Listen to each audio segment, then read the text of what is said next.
starlit Mornye will shoot her enemies into the skies, and today I'm here to tell you how to build her best. My name is Juice, and let's get into it. So what sets does this lovely little scientist desire? Well, none other than 5-piece Halo of Starry Radiance. This set was tailor-made for Mornye. 2-piece healing bonus, along with the 5-piece providing Mornye the ability to give everybody a 25% attack increase. Easily her best set, it was tailor-made for her, and you should be farming this for her. And for the main echo, you should be using Reactor Husk. Your next best bet would be 5-piece Rejuvenating Glow. It is a perfectly fine placeholder until you're able to get 5-piece Halo of Starry Radiance. You want to use Fallacy of No Return with this set. As for Mornye's main stats, simple. Go for 4-cost Def %, and you can also go for Healing Bonus %, 3-cost Energy %, 3-cost Energy %, or Fusion Damage %, 1-cost Def %, and 1-cost Def %. Note that you only use the Fusion Damage free cost if you have her signature weapon. Otherwise, you simply cannot do so, and Def % does actually end up being more valuable on Mornye to Healing Bonus %. This is because Def can actually increase Mornye's own personal damage, so because of that, you should be building Def on her instead. As for Mornye's stat goals, simple. Go for 260 ER %, 220 crit damage %, and over 3000 Def. And then you're gonna be fine. A scientist needs the right apparatus in order to get their job done efficiently. So, what will Mornye's scientific tools of choice be? None other than Starfield Calibrator. This is Mornye's tailor-made signature weapon, so as you can imagine, it is indeed very, very good on her. Not only does it allow you to use Fusion Bonus as one of her free costs, which will then improve her own personal damage, but it also gives her a crud ton of Def %, which is really nice, and it's also able to restore some of her Concerto energy, which makes her rotation more comfortable. Also, it is able to increase the crit damage of everybody in the team by 40%. It is a very nice signature weapon for her, and while it is not a must-pull by any means, it is indeed a nice addition to her. Otherwise, your next best bet is going to be Discord. This is because of the energy regen and Concerto energy that it provides. Think of it like the Broadblade version of Variation. Otherwise, Broadblade #41 is going to be your best bet if you aren't able to use Discord or her signature weapon. It's actually craftable, and it does provide her with energy regen. It's not really insane in terms of the passive, but at least it's going to be a viable free-to-play friendly option for her. However, if you have at least one Discord, just use that on her. And yet who shall be joining this lovely scientist in her experiments? Well, the thing is, Mornye is a universal third slot teammate. This means that literally no matter who you main, and no matter what your account looks like, Mornye, even at S0R0, is going to be an excellent, viable third slot teammate option for them. It doesn't matter who we're talking about, she is going to be able to work as a third slot for them, and be genuinely good.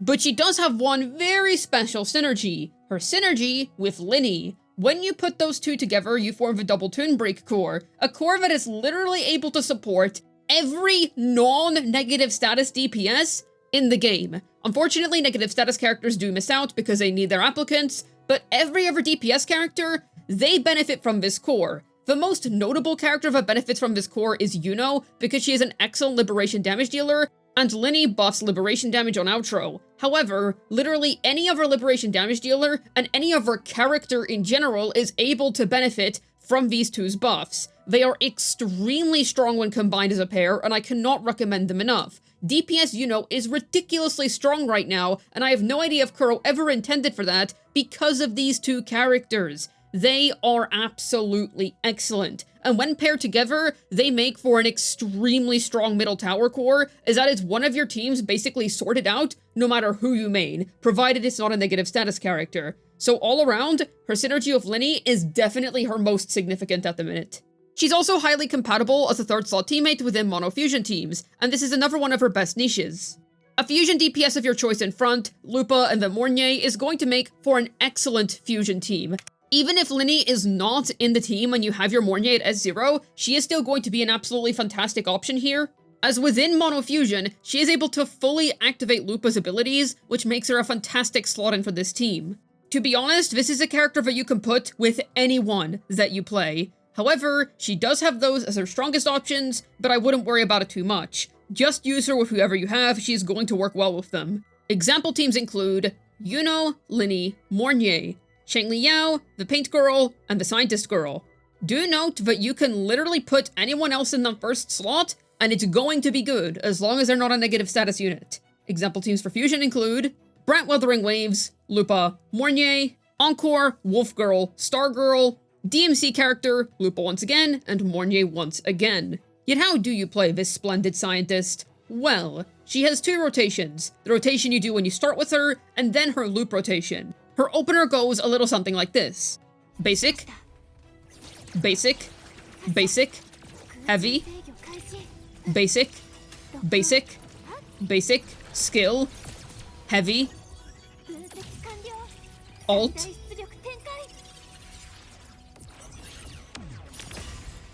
echo, outro. And then as for her loop rotation, intro,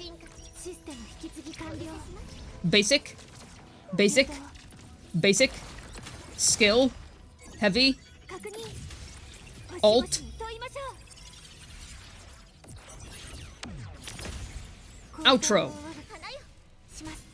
Her rotation is honestly very simple, and an easy way to remember it is that you just add 3 basics onto her loop rotation in order to do her opener rotation. And then of course you'll naturally notice the glowing Forte bar. So all around, her rotation is very easy to learn, and you should get the hang of it very quickly.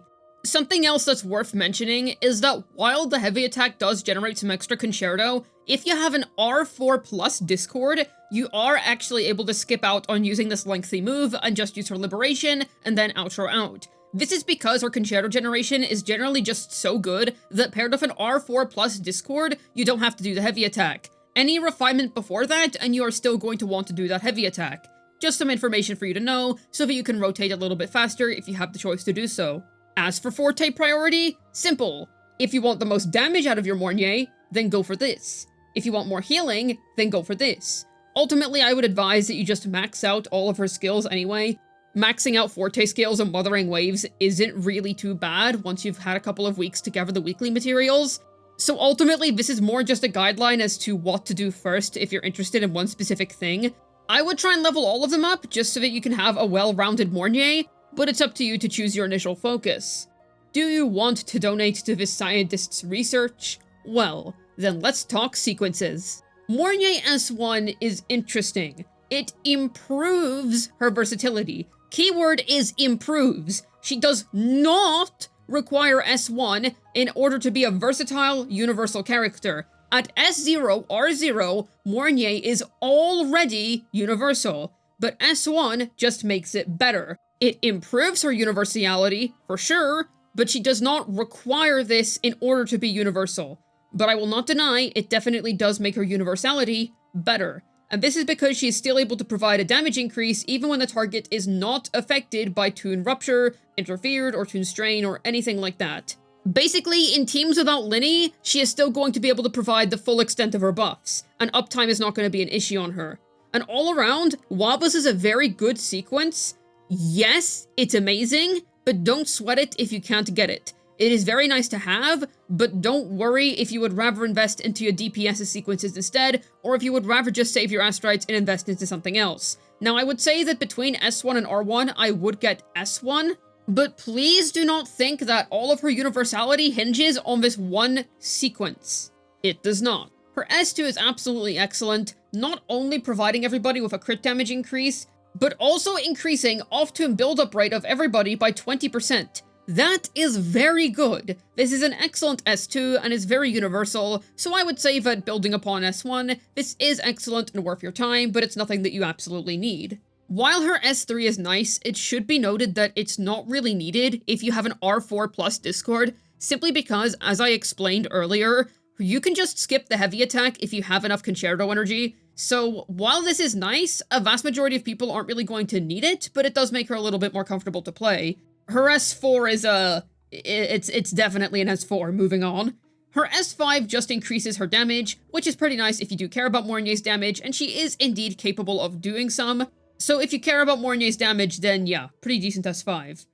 As for her S6, well, this very, very much increases her damage. Like, quite a lot. And she also restores her ult very, very quickly whenever she hasn't engaged in combat for over 4 seconds. Going to be honest, not the best sequence that you could be going for. I feel like you would rather just go for a DPS sequence instead. That's just going to offer a lot more value for you. And this Mornye sequence, while it's obviously good, And it's definitely gonna make your waifu stronger if Mornye is your chosen wife of all time.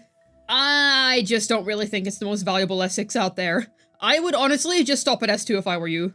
Mornye is a ridiculously powerful character. She's cool, I think her animations are great, and her power level is splendid. Crow definitely cooked with this character. I'm a fan of her, I'm really happy that I won my 50-50 on her, and yeah, life is good. Mornye is here, and that makes life good.